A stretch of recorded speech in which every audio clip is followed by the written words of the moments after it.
ao versículo 42. Lucas 10, do versículo 38 ao versículo 42. Esse texto, ele fala sobre duas irmãs, Marta e Maria. E a Bíblia diz assim: caminhando Jesus e os seus discípulos chegaram a um povoado onde certa mulher chamada Marta o recebeu em sua casa. Maria, sua irmã, ficou sentada aos pés do Senhor, ouvindo-lhe a palavra. Marta, porém, diga Marta, porém. Marta, porém, estava ocupada, sublime isso aí, ocupada com muito serviço. Aproximando-se dele, perguntou: Senhor, não te importas que minha irmã tenha me deixado sozinha com o serviço? Diz-lhe que me ajude. Respondeu o Senhor: Marta, Marta, você está preocupada e inquieta com muitas coisas. Todavia, apenas uma é necessária. Maria escolheu, diga escolheu. Maria escolheu a boa parte, e esta não lhe será tirada. Maria escolheu a boa parte. Nós vamos agora, nesse segundo momento, falar um pouco sobre intimidade com Deus. Nós vamos falar sobre esse relacionamento pessoal com o Senhor.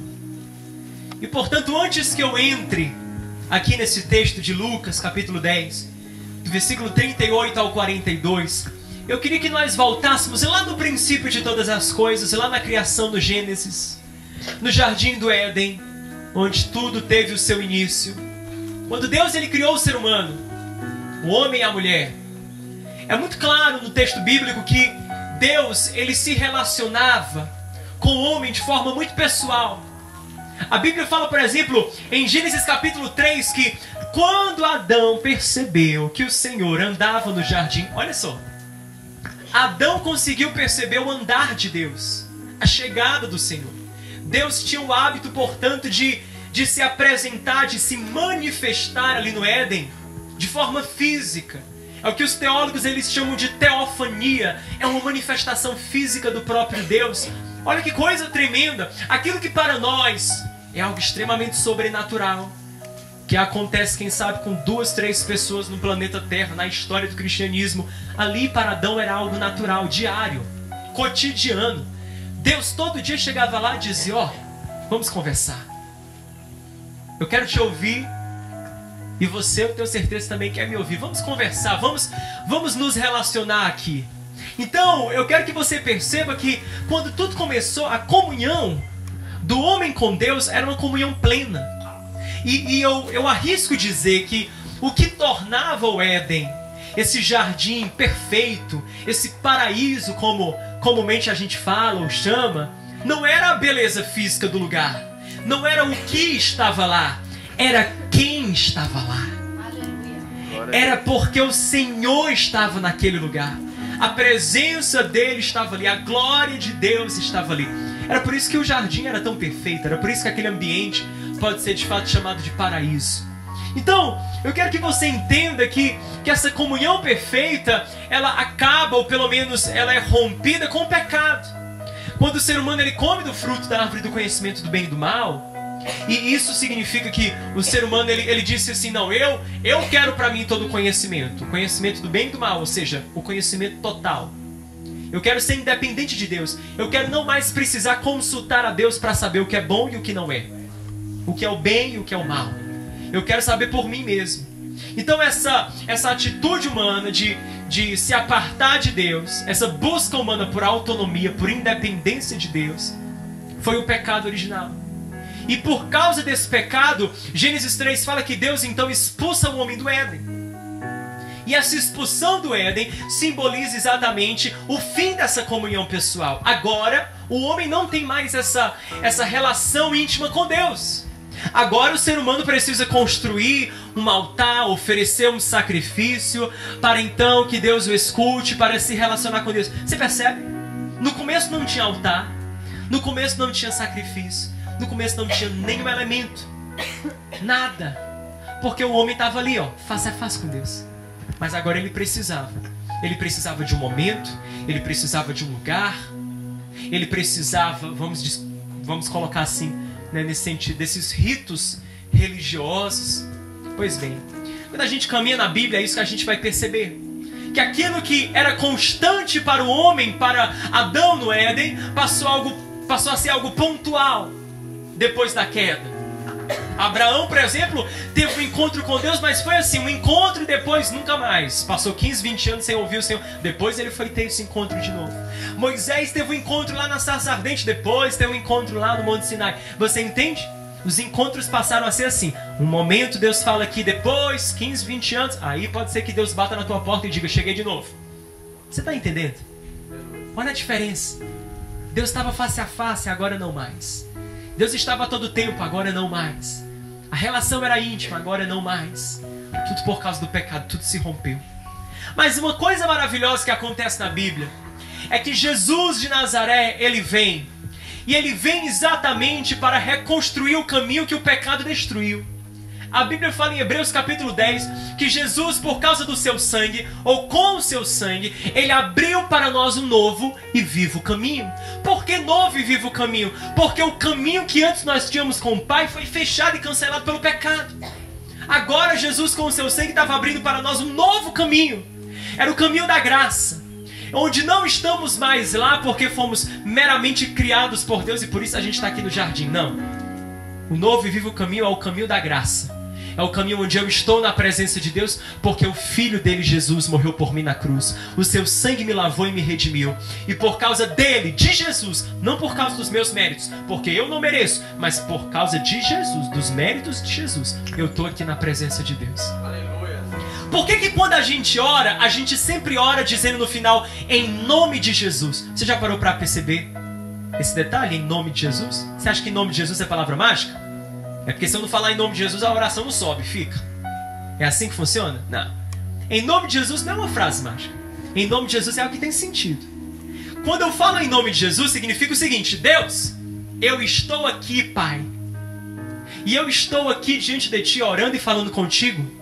Não porque eu mereço estar na Tua presença, porque eu não mereço. Eu sei o que aconteceu com os meus pais lá no Éden. Os nossos antepassados romperam contigo. Eu não mereço estar aqui. Eu não sou bom o suficiente. Eu não sou santo e justo para isso. Mas por causa de Jesus, por causa do seu sangue e do seu sacrifício, eu estou aqui. É por isso que eu digo em nome dele, em nome do próprio Jesus, é que eu estou aqui na tua presença. Você está entendendo? Então, em nome de Jesus, ou por causa de Jesus, nós podemos agora de volta estar aqui no Éden, com Deus, nessa comunhão perfeita, nessa intimidade plena. Sendo que sabe o que acontece? É que agora a gente vive como Marta. E eu volto para Lucas 10, o texto que eu li. O nosso problema é que mesmo tendo acesso, mesmo tendo o privilégio de estar lá, nós somos como Marta. Nós estamos ocupados demais. Você percebe isso na história? Marta estava ocupada demais. Poxa, Jesus bateu na casa dela, na porta da casa dela, entrou, sentou lá. E Marta estava ocupada. Ocupada com varrer a casa, lavar a louça, passar a roupa, preparar o almoço. E Jesus lá. Maria, irmã de Marta, ela disse, não, eu vou aproveitar. Sentou-se aos pés de Jesus. Ficou lá com o Senhor Jesus. E Marta ainda ficou incomodada. Disse, ei Jesus, tu vai mandar a Maria me ajudar? Eu vou ficar aqui fazendo tudo e a Maria vai ficar como? Só te ouvindo? E Jesus falou, Marta, certa está Maria, porque uma coisa só importa.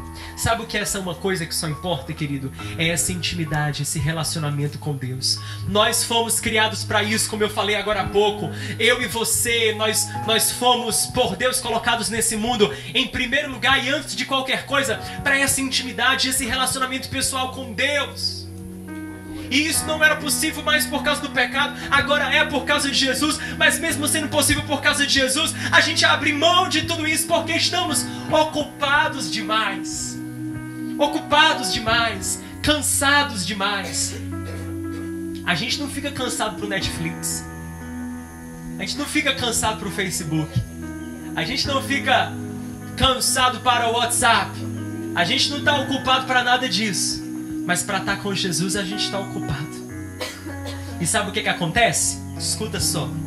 A gente vai trocando encontros com Deus por eventos com Deus. A gente vai trocando o encontro pessoal com Deus por eventos com Deus. Aí a gente vai no culto, onde vai ter o pastor pregador lá ungido, poderoso, que vai falar a minha vida, vai revelar até o CPF, vai pregar e vai ser uma unção tremenda. A gente vai pra vigília, a gente vai pra campanha de não sei o que, a gente vai pro mergulhando, a gente vai pra conferência disso, conferência daquilo. E eu não tenho nada contra retiro, conferência, acampamento, nós estamos em um. O problema não é o evento em si. Sabe qual é o problema? O problema é quando você delega para o evento aquilo que você deveria estar experimentando todo dia no teu quarto. É quando nós, eu e você, deixamos para o evento, ou seja, para algo pontual, aquilo que deveria estar acontecendo todo dia, toda hora, todo momento na sua vida, na minha vida. É quando a gente deixa a função, não é, de buscar, de ouvir do Senhor, para meia dúzia de gente que pega o microfone e fica aqui na frente. Você vê como a disposição aqui é interessante. Toda igreja é assim, na nossa também é. A gente tem um palco, tem um microfone, tem uma pessoa falando, ou então uma pessoa cantando. Às vezes parece que dá a entender o seguinte: o povo está aí para assistir uma meia dúzia de indivíduos que faz parte de uma elite espiritual, que tem um contato mais íntimo e poderoso com o Senhor, e eu chego na igreja na expectativa do o que é que Ele tem para me dar, o que é que Jesus colocou no coração dele, o que é que Deus vai falar através desse daí. Você está entendendo? Eu amo o texto do livro de Números que fala que certo dia o pessoal chegou para Moisés dizendo: ei Moisés, tá tendo um problema. Qual o problema? O pessoal tá profetizando no arraial. Tá todo mundo querendo ser profeta, tá todo mundo lá profetizando. E Moisés falou assim: isso não é problema. Ah, quem dera que sobre todo o povo de Deus o Espírito Santo repousasse. O que Moisés estava dizendo? Moisés estava falando assim: eu sei que eu sou líder e eu sou profeta, mas a grande verdade é que eu queria que ninguém precisasse de mim, Moisés, para conhecer os mistérios do Senhor, para poder ter contato com o Senhor. A quem dera que todo o povo fosse profeta, a quem dera que todo o povo fosse cheio do Espírito Santo. Ei, Moisés estava contemplando um negócio que aconteceu lá na frente, o Pentecostes, quando o Espírito Santo foi derramado, e quando o Espírito Santo veio sobre toda a carne. Agora não mais meia dúzia de pessoas pode ter intimidade com Deus, não mais uma elite espiritual apenas tem esse contato íntimo com o Senhor. Toda e qualquer pessoa que é filho de Deus, que é crente em Jesus Cristo, que ama a Deus, que tem Jesus no coração e que portanto é a habitação do Espírito Santo, pode ter esse pleno contato com Deus, essa plena intimidade com o Senhor. Por que a gente fica tanto na dependência dos outros, da experiência do outro, da palavra que Deus vai dar para o outro, do evento que vai acontecer? Sabe por quê? Porque a gente tem substituído encontros por eventos. Encontros por eventos. Esse evento é bênção, sim. Esse retiro é maravilhoso, sim. Mas amanhã acaba. Mas o que não pode acabar é a sua comunhão com Deus. O evento tem começo, meio e fim, mas a sua comunhão com Deus é perene. Basta você cultivá-la todo dia. Então aqui nós vemos que é isso que acontece com Marta. Ela está ocupada demais. Então ela deixa o papel, a posição de ouvir Jesus para Maria. Olha só. Marta deixa a posição de estar com Jesus para Maria. Eu sei que eu e você temos os nossos afazeres, temos o nosso dia a dia. É a escola, é a faculdade, é o trabalho, é o ministério. Mas a gente não pode viver tão atolado como Marta ao ponto de deixar de ser Maria. A gente não pode viver tão obcecado com as tarefas que precisamos cumprir que esquecemos da principal, daquela que Jesus chamou de a única coisa que importa, que é estar com Ele. Então nessa manhã, essa ministração é sobre isso. Eu quero despertar o seu coração para a importância de estar com Deus. Eu quero convidar você, primeiro de tudo, a se arrepender se você tem sido Marta e tem deixado de ser Maria. Se você tem feito, mas tem deixado de ouvi-lo. Se você tem andado de evento, mas não tem tido encontro. Eu quero te convidar, a primeira coisa aqui é se arrepender diante de Deus. Dizer: Senhor, me perdoa. Me perdoa porque eu tenho sido tão Marta e tão pouco Maria. Me perdoa, Senhor, porque eu ando nessa, de evento, evento, evento, e não tenho tido encontro, encontro, encontro. A primeira coisa que precisamos é reconhecer o quão Marta nós temos sido e o quão pouco Maria nós temos então sido. E eu queria convidar você a refletir o que Maria faz. O texto fala que Maria, ela faz duas coisas. A Bíblia diz que ela escolhe a boa parte e se coloca aos pés do Senhor. Ou seja, ela tem uma decisão e um posicionamento. Ela decide, ela escolheu a boa parte, olha só, é uma decisão. E ela se posiciona aos pés do Senhor. Eu quero falar para você uma coisa. Se você quer essa intimidade com Deus, você vai precisar ser como Maria. Você vai ter que tomar uma decisão e um posicionamento. Diga comigo, decisão. Posicionamento. E o Espírito Santo não vai decidir por você, é você que tem que decidir por Ele. O Espírito Santo não vai arrancar e arrastar você para o lugar do encontro com Deus. É você que vai decidir que é isso que você quer. E é você que vai posicionar-se dessa forma. Decisão e posicionamento. Primeira coisa, decida-se. Jesus já rasgou o véu, querido. Ele já abriu o caminho. Sabe o que isso significa? É que eu e você estamos tão próximos de Deus quanto eu e você queremos.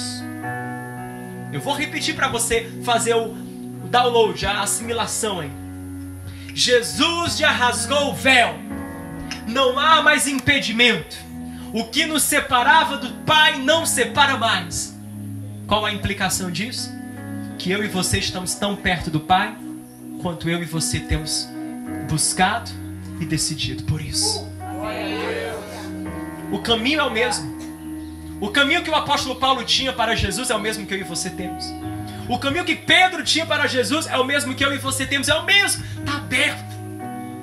Agora tem gente que decide ir pelo caminho. Tem gente que não decide. Decisão. Eu quero perguntar para você, o que é que você quer? O que é que você quer? Ou mergulhando, turma, o que é que vocês querem? O que é que eu e você, nós queremos? Tem uma pergunta que Jesus sempre fazia nos evangelhos às pessoas. É uma pergunta tremenda, poderosa. Ele pergunta: o que queres que eu te faça? O que queres que eu te faça? O que queres que eu te faça? Interessante isso.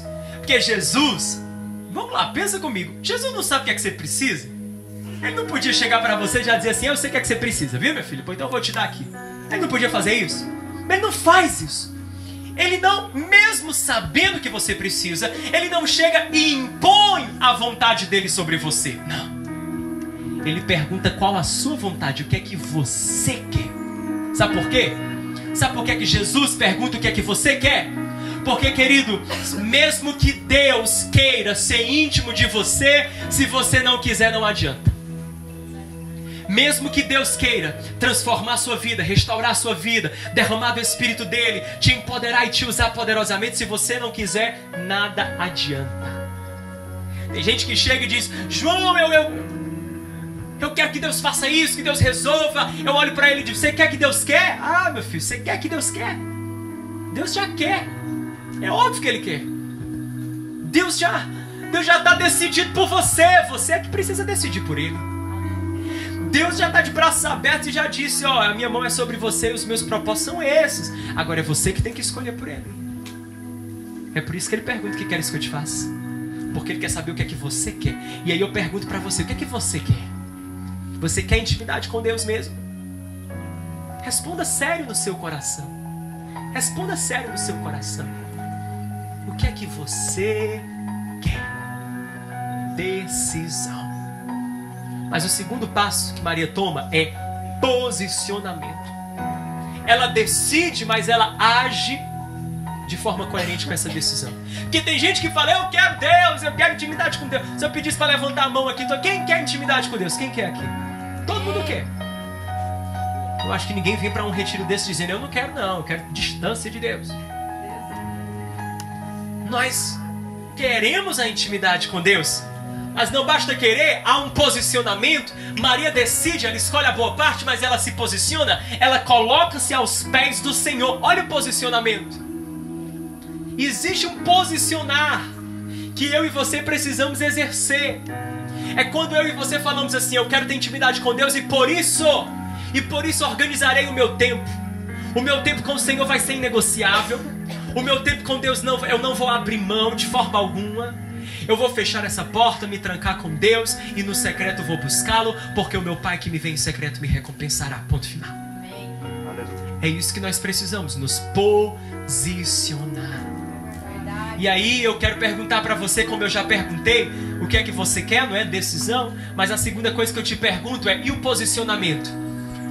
Você tem se posicionado de acordo com esse desejo de buscá-lo? Você tem se posicionado de acordo com esse anseio de conhecê-lo intimamente? Posicione-se. Nós estamos aqui para nos colocar aos pés do Senhor Jesus.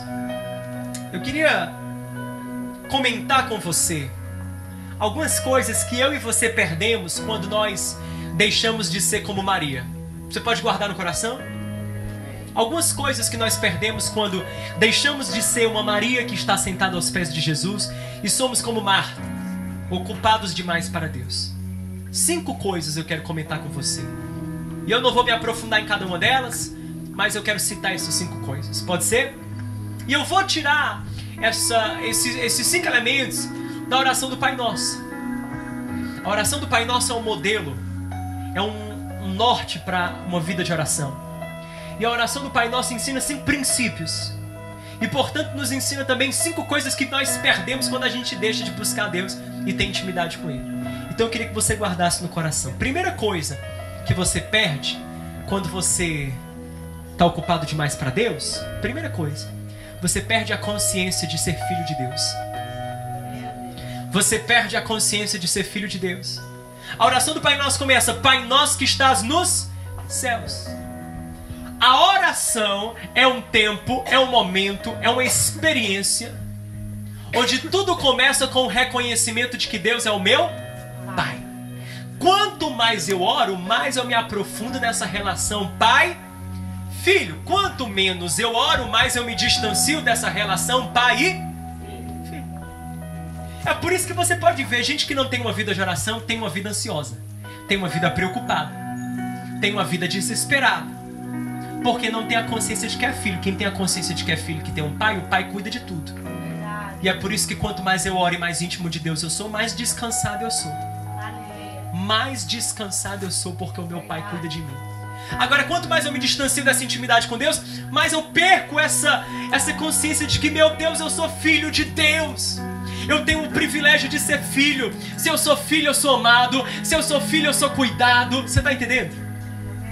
A segunda coisa que a gente perde quando a gente está ocupado demais para Deus, a gente perde o senso de temor e responsabilidade diante de Deus. Jesus falou na oração do Pai Nosso: santificado seja o teu. Quanto mais eu oro, mais eu exalto e mais eu santifico o nome de Deus. Sabe o que é que isso significa?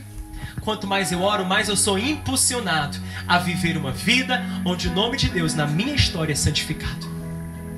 Agora, sabe, o lado inverso, a recíproca, pois então, também é verdadeiro. Quanto menos eu oro, quanto menos eu estou com Deus, menos eu tenho o temor do Senhor, menos eu tenho uma responsabilidade no meu coração de agir conforme os princípios do meu Deus. Você pode perceber, quando alguém começa a viver uma vida onde o pecado não faz nem mais efeito, tanto faz como tanto fez, onde a gente atola o pé na jaca, você pode notar, não há intimidade com Deus. Não há intimidade com Deus. Porque se houvesse intimidade com Deus, o Espírito Santo começa a convencer o coração, tocar o coração e a lembrar você assim: ei, você está vivendo com uma identidade que não é tua, você tá fora de si, cara. Você está entendendo? Terceira coisa que a gente perde quando nós deixamos de estar com Deus, com o Senhor, a terceira coisa que eu e você nós perdemos a perspectiva eterna da realidade. Jesus falou assim: venha o teu reino e seja feita a tua vontade. Quanto mais eu oro, mais eu o quê? Eu busco alinhar a minha vida, não aquilo que é terreno e temporal. Eu busco alinhar a minha vida com o céu, com a eternidade, com o reino de Deus. Sendo que aí, quando eu me afasto do Senhor, quando eu não cultivo essa intimidade, eu perco essa perspectiva. a minha vida, vira sobre a minha vontade, o meu querer, o meu desejo, o que eu... Você está entendendo? A quarta coisa que acontece é que quando nós deixamos de ser como Maria, estar aos pés do Senhor, nós perdemos a consciência de que a gente depende da graça de Deus para tudo, até para comer. O pão nosso de cada dia dá-nos hoje. A gente depende da graça de Deus para tudo. Para comer, é o pão que a gente precisa. Para ter o coração livre de toda culpa, de toda vergonha. Perdoa as nossas ofensas, assim como perdoamos aqueles que nos têm ofendido. Ou seja, quando eu deixo de estar perto de Jesus, eu deixo de estar aos pés do Senhor, eu perco a consciência de que, meu Deus, eu dependo da graça de Deus para me alimentar, eu dependo da graça de Deus para ter o perdão dos meus pecados. Você está entendendo?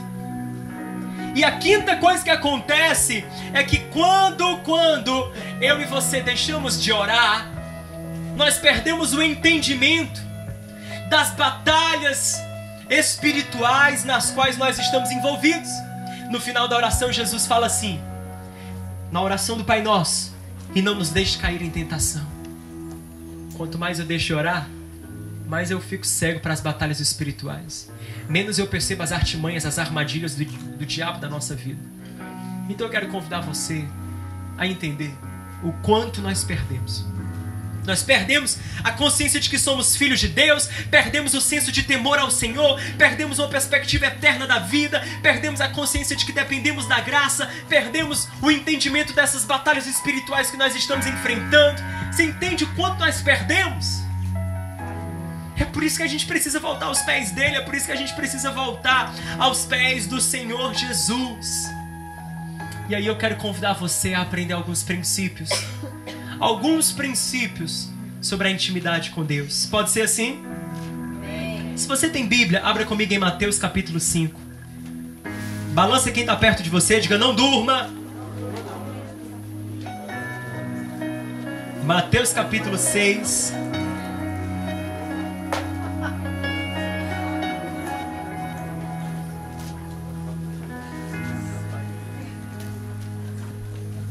Mateus capítulo 6, do versículo 5 ao 15. Aqueles que puderem, nas demais ministrações, tragam as suas Bíblias. Todo mundo trouxe Bíblia? Amém. Pois então, nas demais ministrações, tragam Bíblia. E se tiver caderno, traz caderno e lapiseira ou caneta, para você anotar. Porque o pessoal costuma falar que a caneta é a memória que a gente não perde, né? Quando você anota, não perde mais. Então traga, porque você guarda no coração. Amém? Quando Jesus, em Mateus 5, ele nos ensina a orar, ele diz assim: quando orardes, não sejam como os hipócritas, porque gostam de orar em pé nas sinagogas, nos cantos das praças, para serem vistos dos homens. Em verdade vos digo que eles já receberam a recompensa. Tu, porém, quando orares, entra no teu quarto e, fechada a porta, ora ao teu pai que está em secreto, e teu pai que vem em secreto te recompensará. Orando, não useis de vãs repetições como gentios, porque presumem que pelo seu muito falar serão ouvidos. Não vos assemelheis, pois, a eles, porque Deus, o vosso Pai, sabe do que tendes necessidade antes que lhe o peçais. Primeira coisa, eu quero te falar de 4 princípios. Primeiro princípio que Jesus nos ensina é que se nós vamos orar, precisamos ser sinceros. Seja sincero, nada de hipocrisia. Vira para quem está perto de você e diga: seja sincero, nada de hipocrisia. Oração não é assim: ah, Deus, eu estou maravilhado com a tua graça, e você está arrasado, quebrado dentro de você. Não é assim que funciona. Não adianta, imagina, colocar máscara com Deus, aquele que tudo sabe, aquele que tudo conhece. Então o primeiro princípio: seja sincero, nada de hipocrisia. O segundo princípio: seja simples, nada de religiosidade. Tem gente que acha que orar tem que ser orar bonito. Não, eu não oro porque eu não sei falar como pastor. Seja simples, nada de religiosidade, nada de jargão religioso. Seja simples. Diga para quem está perto de você, diga: seja simples, nada de religiosidade. Terceiro, seja constante, nada de desculpas. Vira para quem está perto e diga: seja constante, nada de desculpas. Nada de desculpa. Você já viu como a gente é bom em dar desculpa? Não é? A gente é bom de dar desculpa. A gente parece que tem uma gaveta assim de desculpas, que a gente puxa, quando precisa arranca a melhor. Ah, Deus, porque eu sou uma pessoa muito cansada, eu sou uma pessoa muito ocupada, porque eu sou uma pessoa... Eu sou uma pessoa. Nada de desculpas. Sejamos constantes. Ei, você se torna aquilo que você faz constantemente. Não é aquilo que você faz pontualmente, é aquilo que você faz constantemente. Quanto mais você faz isso, e mais você pratica, e mais você exercita esse cultivar da comunhão com Deus, esse cultivar do relacionamento com o Senhor, mais isso se torna a sua vida. Não é mais algo que você faz, é na verdade quem você é, você entende? Seja constante, seja constante. E por último, quarto princípio, seja pessoal, nada de publicidade. Vira pra quem está perto de você, diga: seja pessoal, nada de publicidade. Sabe o que é isso? Eu não preciso orar para os outros verem. Interessante quando a gente vai orar com as demais pessoas ou com o pessoal numa roda, num grupo, a gente imposta a voz, a gente parece que emprega tudo que a gente aprendeu sobre a oração. Mas a oração, ela não é algo que fazemos para os outros, é aquilo que nós exercemos para o nosso Pai. Então seja pessoal, nada de publicidade. Seja pessoal. A Bíblia fala que Jesus tinha esse hábito. Marcos capítulo 1, versículo 35 diz que, tendo se levantado em alta madrugada, saiu e foi para um lugar deserto, e ali ele orava. Jesus, ele era cercado por multidões, pessoas o buscavam, mas ele sempre priorizava na agenda dele estar com o Pai. Porque Jesus sabia que tudo que ele fazia, que ele era, dependia dessa comunhão com Deus. Ele não podia fluir naquilo que o Senhor tinha para a vida dele se ele não tivesse ali ligado com Deus. Assim é na minha vida e na sua. Jesus falou: sem mim nada podeis fazer. Você longe de Jesus não tem como dar certo. Você é um galho. Você já viu o galho dar fruto fora da árvore? Não tem como. É por isso que o Senhor Jesus falou: permaneçam em mim e eu permanecerei em vocês. E assim vocês vão dar muito fruto. Porque só permanecendo nele. A nossa função é permanecer em Jesus. Quando a gente permanece nele, a seiva dele flui para nós. E o fruto é consequência. É consequência.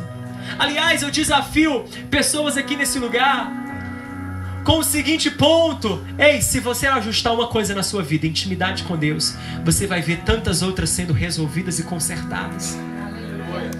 Porque tem tantos frutos que você está querendo obter através de um culto, através de um retiro, através de um grupo, através de tanta coisa, que Deus está falando para você: ei, esse fruto aí, esse fruto não vai sair assim. Esse fruto só vai brotar quando você permanecer em mim. Quando você permanecer em mim. Quando você tiver intimidade comigo. Nada substitui essa intimidade.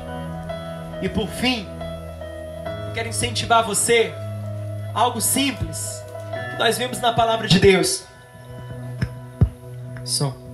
Algo simples que nós vemos na palavra de Deus. É sobre essa questão da oração que Jesus ensinou. Pai nosso que estás no céu, santificado seja o vosso nome. E aí ele vai e discorre nessa oração princípios de como eu e você podemos orar. Jesus fala sobre 4 coisas. Você pode repetir comigo? Diga: adoração, súplica, confissão, gratidão. Mais uma vez: adoração, confissão, gratidão e súplica. Jesus, ele nos ensina a adorar. Pai nosso que estás no céu, santificado seja o vosso nome. Ele nos ensina a confessar, perdoa os nossos pecados, assim como temos perdoado aqueles que nos ofendem. Ele nos ensina a suplicar: pão nosso de cada dia dá-nos hoje. Livrai-nos do mal, de toda tentação. Não é? A súplica, clamando e pedindo por proteção contra as artimanhas do diabo. Ele nos ensina a agradecer. No final ele dá toda a glória a Deus, dizendo: porque teu é o reino, o poder e a glória para todo sempre, amém. Ei, adorar, orar, estar com Deus acontece sim. Nós adoramos, nós pedimos, nós confessamos, nós agradecemos, nós adoramos, nós pedimos, nós confessamos e nós agradecemos. Simples assim. Eu quero que você guarde esse norte para você e que nós possamos usar esses princípios todos os dias, na nossa busca diária com a presença de Deus. Amém? Amém. Quero convidar você a ficar de pé aí no seu lugar.